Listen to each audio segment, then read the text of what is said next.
رات ہوتے ہی میری بھتیجی پیٹ پکڑ کر چلانا شروع کر دیتی کہ بہت درد ہے۔ میں فوراً اسے ہسپتال لے جاتی، جہاں ڈاکٹر اسے الٹرا ساؤنڈ روم میں لے جاتا اور کچھ دیر بعد بھتیجی بالکل ٹھیک ہو جاتی۔ لیکن مجھے بہت حیرت ہوتی جب ڈاکٹر ہر روز بغیر دوائی کے واپس بھیج دیتا۔ اب مجھے شک سا ہوا۔ ایک دن بھتیجی کا برقع پہن کر جو ہی الٹرا ساؤنڈ روم میں گئی تو میرے ماں باپ بچپن میں ہی وفات پا گئے تھے اور میرا ایک اکلوتا بھائی اور بھابھی تھے۔ میری ایک 17 سالہ بھتیجی تھی۔ میری اپنی کوئی اولاد نہیں تھی۔ جب میری بھتیجی 17 سال کی تھی تو میرے بھائی بھابھی ایک حادثے کے شکار میں وفات پا گئے۔ میں نے اپنی بھتیجی کو بہت لاڈ پیار سے رکھا اور اس کی ہر خواہش پوری کی۔ وہ میرے گھر میرے ساتھ ہی رہتی تھی۔ ایک دن میری بھتیجی نے انٹرمیڈیٹ کے امتحانات پاس کیے تو ایک ہی ضد لگائی کہ شہر جا کر ڈاکٹری کی پڑھائی کرنی ہے۔ میں اس کی بات سن کر پریشان ہو جاتی کہ آج کل زمانہ بھی بہت خراب ہے اور گھر سے باہر تو کبھی نہیں نکلی سوائے اسکول اور کالج جانے کے، تو اتنے بڑے شہر میں اکیلی کیسے رہے گی۔ لیکن اکلوتی بھتیجی ہونے کے ناطے مجھے اس کی ہر ضد عزیز تھی اور میں نے ٹھان لی کہ اب مجھے اپنی بھتیجی کو ڈاکٹر بنانا ہے۔ میں نے اپنے شوہر سے اس بارے میں بات کی تو میرے شوہر نے بھی بلا جھجک اجازت دے دی۔ میری بھتیجی بہت خوش تھی کہ اب وہ اپنے خوابوں کو پورا کرنے کے لیے شہر جائے گی، وہاں پڑھے گی اور اپنے خوابوں کو پورا کرے گی۔ شہر کی یونیورسٹی میں اس کا داخلہ کروایا اور اسے ہاسٹل بھی بھیج دیا۔ میرے دل میں 100 طرح کے وسوسے تھے، مگر پھر بھی دل بڑا کر کے اسے بھیج ہی دیا اور بہت زیادہ پیسہ بھی لگا۔ ابھی تو آگے اور زیادہ لگنا تھا۔ میں گھر میں کافی پریشان رہتی اپنی بھتیجی کو لے کر۔ میرے دل میں تڑکا سا لگا رہتا کہ کہیں کچھ غلط نہ ہو جائے۔ پھر ایک دن رات کے وقت میری بھتیجی کا فون آیا تو وہ بہت زیادہ رو رہی تھی۔ میری تو جان ہی نکل گئی اور روتے ہوئے بس ایک ہی بات کی رٹ لگائے ہوئے تھی کہ اسے ہاسٹل میں نہیں رہنا، اسے گھر واپس آنا ہے۔ میری تو روح فنا ہو گئی۔ مجھے کچھ سمجھ نہ آئے کہ میں کیا کروں۔ میرا شوہر بھی کام کے سلسلے میں باہر گیا ہوا تھا اور میری بھتیجی کی ہچکیاں بھی عروج پر تھی۔ میں نے اپنی بھتیجی کو تسلی دلائی کہ میں اسے لینے کے لیے آ رہی ہوں، بس وہ چپ کر جائے اور بتائے کہ کیا ہوا ہے، لیکن اس نے مجھے کچھ نہیں بتایا اور اتنا ہی کہا کہ اسے ہاسٹل میں نہیں رہنا۔ میں بے حد حیران و پریشان تھی کہ آخری 2 مہینے میں ایسا کیا ہو گیا جو میری بھتیجی ہاسٹل میں اس قدر پریشان ہو گئی اور واپس آنے کی ضد کر رہی ہے۔ میرے شوہر کام سے واپس لوٹے تو میں نے انہیں ساری بات بتا دی۔ وہ بھی پریشان ہو گئے کیونکہ گاؤں سے اس وقت شہر جانے والی کوئی بس نہیں تھی۔ میں نے اپنی بھتیجی کو دوبارہ فون کیا اور اس سے کہا کہ ہم تمہیں ابھی لینے نہیں آ سکتے کیونکہ اس وقت کوئی بس شہر کو نہیں جا رہی۔ اس نے اپنی ہچکیاں دباتے ہوئے کہا کہ آپ لوگ مجھے صبح آ کر لے جائیں۔ اگلی صبح ہم دونوں میاں بیوی بھتیجی کے ہاسٹل روانہ ہو گئے۔ وہاں جا کر ہم نے دیکھا کہ ہماری بھتیجی کی حالت شدید خراب تھی۔ وہ بخار میں مبتلا تھی اور اس وقت غنودگی میں تھی۔ میں اس کے قریب بیٹھے اس کا کندھا ہلایا اور اس کو پکارا تو میری آواز سنتے ہی اس نے اپنی آنکھیں کھولی اور مجھے دیکھتے ہی میرے گلے سے لگ کر زاروں کی طرح رونے لگی۔ اس کی حالت دیکھ کر میں اور زیادہ پریشان ہو گئی۔ تب تو مجھے یقین ہو گیا تھا کہ کچھ نہ کچھ تو ہوا ہے۔ میں نے اسے محبت سے پکارتے ہوئے کہا کہ بیٹا کیا ہوا ہے تمہیں؟ اس نے اپنی آنکھیں نیچے کر لی لیکن زبان سے ایک لفظ بھی ادا نہ کیا۔ میں نے بہت اصرار کیا لیکن اس نے مجھے اتنا ہی کہا کہ اسے کچھ نہیں ہوا، اسے ہاسٹل میں نہیں رہنا، مجھے گھر واپس جانا ہے، میرا آپ لوگوں کے بغیر دل نہیں لگتا۔ یہ بات بہت عجیب تھی کہ 4 مہینے ہاسٹل میں رہنے کے بعد میری بھتیجی کہہ رہی تھی کہ اس کا ہاسٹل میں دل نہیں لگتا۔ میں نے اپنے شوہر کو کہا کہ پریشانی کی کوئی بات نہیں، بس بچی ہاسٹل میں رہتے ہوئے تھوڑی گھبرا گئی ہے، کچھ دن کے لیے ہم اسے گھر لے جاتے ہیں۔ ہاسٹل انتظامیہ سے بات کرنے کے بعد میں اپنی بھتیجوں کو کچھ دنوں کے لیے گھر لے آئی۔ گھر آنے کے بعد بھی اس کی حالت ٹھیک نہیں ہوئی بلکہ مزید بگڑتی چلی گئی۔ اس کو شدید بخار تھا اور وہ دن بدن کمزور ہوتی جا رہی تھی۔ بہت سارے ڈاکٹر سے اس کا علاج کروایا لیکن اسے کہیں پر بھی آرام نہیں مل رہا تھا۔ تقریباً 10 دنوں کے بعد اس کی حالت تھوڑی بہتر ہوئی تو ہم میاں بیوی کے دلوں کو بھی چین آیا۔ میری بھتیجی بہت خوش اخلاق کی مالک تھی لیکن جب سے وہ بیمار ہوئی تھی ہر وقت اپنے کمرے کی لائٹ بند کر کے اندر ہی پڑی رہتی۔ آج بھی اسے کمرے سے باہر لے کر آئے اور دھوپ میں بیٹھنے کے لیے کہا۔ کچھ دیر تو وہ میرے سامنے بیٹھی رہی لیکن اس نے کوئی بات نہیں کی۔ پہلے تو وہ سارا دن مجھ سے باتیں کرتے ہوئے تھکتی نہ تھی اور اب اس قدر خاموش ہو گئی۔ اب تو مجھے جاننا تھا کہ آخر ہاسٹل میں ایسا کیا ہوا ہے جس نے میری معصوم سی بھتیجے کو مرجھا کر رکھ دیا ہے۔ کچھ دنوں تک اس کی حالت بہت بہتر ہو گئی اور وہ بالکل ٹھیک ہو کر پہلے جیسی ہو گئی۔ اس کو صحت مند دیکھ کر ہم دونوں میاں بیوی کا خون بڑھ گیا۔ میری خوشی کی انتہا نہ رہی کہ میری اکلوتی بھتیجی پہلے کی طرح صحت یاب ہو رہی ہے۔ مجھے یہ بھی تھا کہ اس کی پڑھائی کا بھی بہت حرج ہو رہا ہے لیکن اس کی پڑھائی صحت سے زیادہ ضروری نہیں تھی۔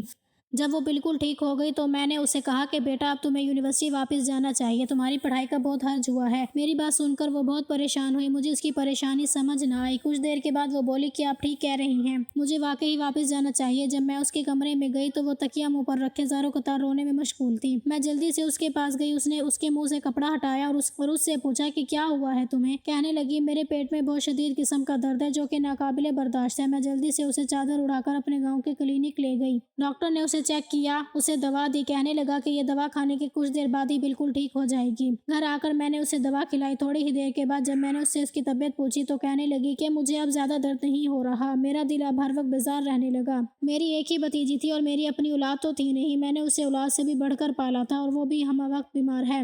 یہ سوچ کر میں بہت زیادہ غمزدہ ہو جاتی۔ اب تو یہ روز ہی ہونے لگا۔ اس کے پیٹ میں شدید درد اٹھا۔ میں اسے کلینک لے کر جاتی۔ کلینک میں ڈاکٹر الٹرا ساؤنڈ والے کمرے میں 10 منٹ تک اس کو چیک کرتا، دوا دیتا، کچھ دیر تک وہ ٹھیک ہو جاتی، لیکن کبھی کبھی مجھے لگتا کہ دال میں کچھ کالا ہے۔ لیکن پھر میں نے اپنی سوچ کو جھٹک دیا۔ میرے شوہر نے مجھے کہا کہ تمہاری بھتیجی کی اب شادی کی عمر ہے، وہ ہاسٹل جانا نہیں چاہتی، آگے اسے پڑھنا نہیں ہے، تو ہم ایسا کرتے ہیں کہ اس کی شادی کر دیتے ہیں۔ میں پریشان تھی کہ اپنے شوہر کو کیسے بتاؤں کہ اس کی تو صحت ہی خراب ہے، ہر وقت اس کے پیٹ میں درد رہنے لگا ہے، لیکن میں نے اپنے شوہر سے کوئی بات نہیں کی اور ان کی ہاں میں ہاں ملائی۔ ایک دن میرے شوہر نے مجھے کہا کہ ان کے دوست کا بیٹا ڈاکٹر ہے، وہ ہمارے گھر رشتہ لے کر آنا چاہتا ہے۔ میں نے کہا ٹھیک ہے، آپ بلا لیں۔ رشتہ دیکھنے کے لیے لڑکے کی ماں اور لڑکا آیا تھا۔ ہمیں لڑکا بہت پسند آیا۔ اس کا شہر میں گھر تھا، لیکن وہ رشتہ کسی اچھے گاؤں والی سلجھی ہوئی لڑکی سے کرنا چاہتا تھا جو اس کا گھر اچھے سے سنبھال سکے، اور پھر میرے شوہر تو ان کے دوست تھے، تو ہمیں کو بھی کوئی اعتراض نہیں تھا، نہ انہیں کوئی اعتراض تھا۔ ہم لوگوں نے رشتہ پکا کر دیا۔ 2 مہینوں کے بعد شادی کی تاریخ بھی طے ہو گئی۔ میری بھتیجی ایک دم سے بالکل ٹھیک ہو گئی۔ اس بات نے مجھے حیرانی کے ساتھ ساتھ خوش بھی کر دیا۔ پھر وہ دن بھی آ گیا جس دن میں نے اپنی بھتیجی کو رخصت کر دیا۔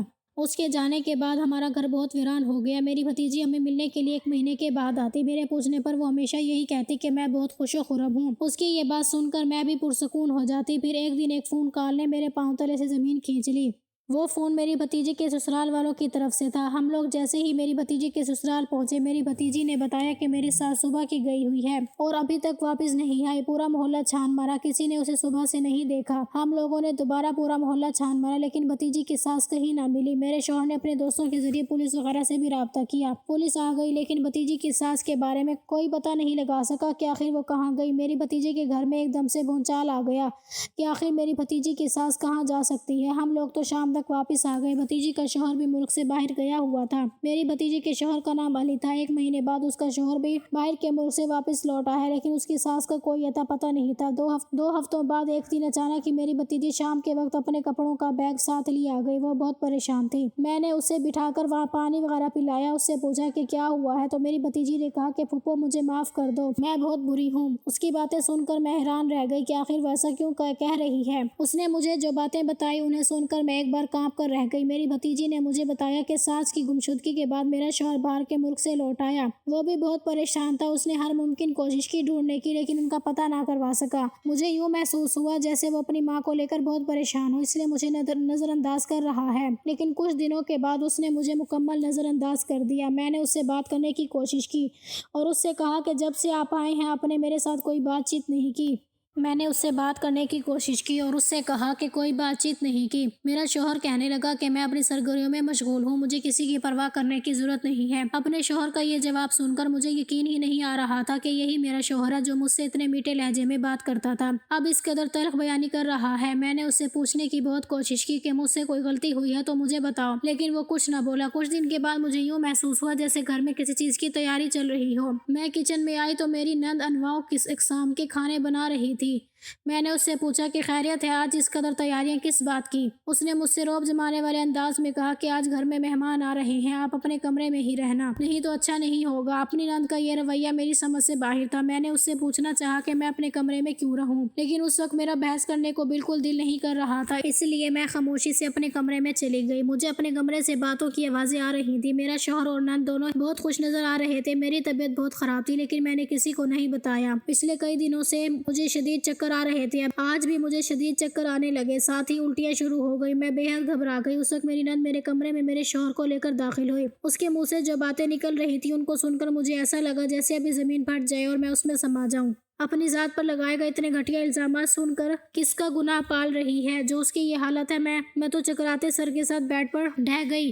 میرا شوہر مجھے تھپڑ مارتے ہوئے بولا، بتاؤ سارا، تمہارے اندر کس کا گناہ پل رہا ہے؟ میں دل میں سوچنے لگی کہ ایک ڈاکٹر ہو کر یہ ایسا کیسے کر سکتا ہے۔ میں نے پختہ ارادہ کر لیا کہ میں ان کو کبھی بھی نہیں بتاؤں گی کہ میری یہ حالت کس وجہ سے ہے۔ میں تو پہلے ہی چکرا رہی تھی، تھپڑوں کی وجہ سے بے ہوش ہو گئی۔ ہوش آیا تو میں نے دیکھا کمرے میں کوئی نہیں تھا، باہر سے مہمانوں کے بولنے کی آوازیں آ رہی تھی۔ میں اٹھ کر دروازے تک آئی تو باہر سے آوازیں آئیں کہ ہم یہ رشتہ پکا سمجھیں۔ مجھے سمجھ نہ آئی کہ مجھ پر اتنے گھٹیا الزامات لگا کر کس کا رشتہ پکا کیا جا رہا ہے۔ رات کے وقت جب شوہر میرے کمرے میں آیا تو کہا کہ میں اپنے گھر جا سکتی ہوں، وہ شادی کر رہا ہے۔ میں نے اپنے شوہر کو کہا اب اس گھر سے میرا جنازہ ہی نکلے گا۔ وہ یہ سن کر واگ بگولا ہو گیا اور کہنے لگا جب گناہ کر رہی تھی تب کچھ یاد نہیں آیا۔ میں ایک بار پھر خاموش ہو گئی۔ اگلے دن مجھے پتہ لگا کہ لڑکی والوں کو کسی نہ کسی طرح پتہ لگ گیا کہ میرے شوہر نے شادی بھی کرنے سے انکار کر دیا۔ میرے شوہر نے مجھ سے الگ کمرے میں رہنا شروع کر دیا۔ میں پتہ لگانا چاہتی تھی کہ آخر میرے شوہر اور نند نے میرے ساتھ ایسا کیوں کیا۔ یہ جاننے کے لیے میں نے سوچا کہ کسی کمرے میں جا کر دیکھتی ہوں۔ رات کو میں اس کے کمرے میں گئی سونے کے لیے کہ اس نے میرے ساتھ ایسا کیوں کیا۔ مجھے دیکھ کر وہ ایک پل کے لیے پریشان ہو گئی۔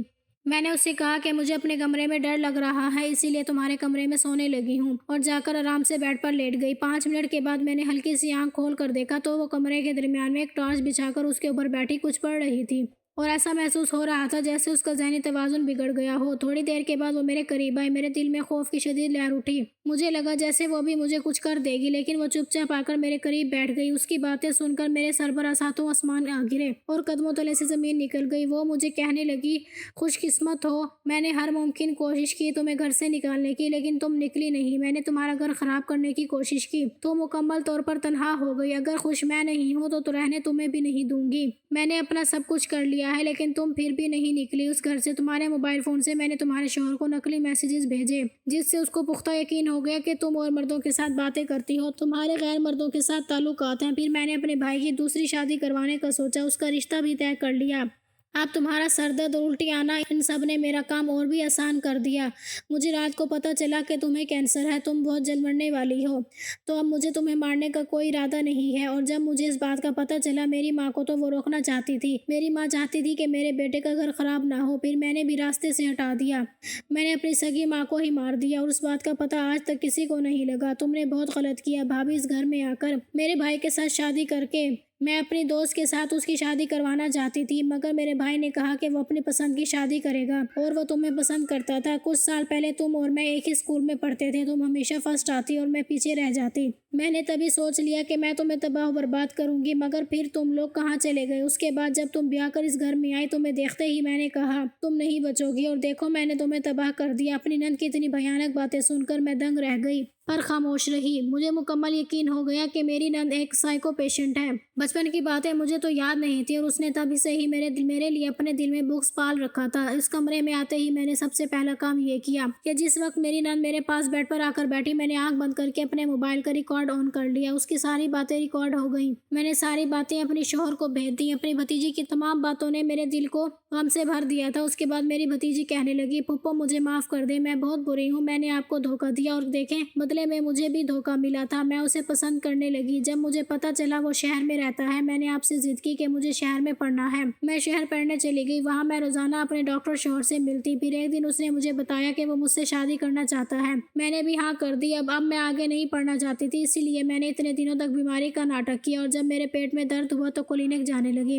وہاں میں نے دیکھا اندر کلینک میں علی بیٹھا ہے، وہ اپنے کسی دوست ڈاکٹر کی جگہ پر آیا تھا۔ یہ سن کر پھر میں روزانہ کلینک جانے لگی۔ میں روز اندر علی سے باتیں کرتی۔ جب آپ اندر آتی تو چیک اپ کا بہانہ کر لیتے۔ پھر جب آپ کو شک ہونے لگا تو علی نے مجھے کہا کہ اب میں کلینک نہ آیا کروں۔ ایک دن جب میرا برقع اوڑھ کر آپ کلینک گئی، اس دن بھی علی اندر نہیں تھا، تو آپ کو کچھ پتہ نہیں چل سکا۔ پھر جب علی نے رشتہ بھیجا تو میں ہر بیماری بھول گئی، شادی کی خوشیوں میں مصروف ہو گئی۔ کچھ عرصے بعد میرے سر میں شدید درد اٹھا، پیٹ میں بھی۔ مجھے پتہ چلا کہ مجھے کینسر ہے۔ تب علی کام کے سلسلے میں باہر گیا ہوا تھا۔ جب واپس آیا تو میں اسے بتانا چاہتی تھی، لیکن بتا نہیں سکی۔ لیکن پھپھو دیکھیں نا، میری خوشیوں کی عمر کتنی چھوٹی تھی۔ رات کو مجھے پتہ چلا میری نند میرے ساتھ حسد کی آڑ میں یہ سب کر چکی۔ میرے شوہر نے میرا اعتبار نہیں کیا۔ اب میں اس گھر میں کبھی نہیں جاؤں گی۔ میری بھتیجی کی باتیں میرا دل چھیل رہی تھی۔ میں نے اسے اپنے سینے سے لگا لیا۔ اگلے دن صبح کے وقت میری بھتیجی کا شوہر آ گیا۔ اس نے بھی مجھ سے معافی مانگی۔ میری بھتیجی کو دکھ دینے کے لیے وہ بے حد شرمندہ تھا۔ میری بھتیجی کو واپس لے گیا۔ میری بھتیجی کے شوہر نے اس کا بہت علاج کروایا۔ اس نے اپنی بہن کو گناہوں کی سزا دلانے کا فیصلہ کیا۔ پھر میری بھتیجی کے نند کو پولیس پکڑ کر لے گئی۔ جیل میں اس کا بہت بھیانک انجام ہوا۔ دماغی طور پر اور اب جسمانی طور پر بھی مفلوج ہو کر رہ گئی۔ میری بھتیجی اب خوش و خرم زندگی گزار رہی ہے۔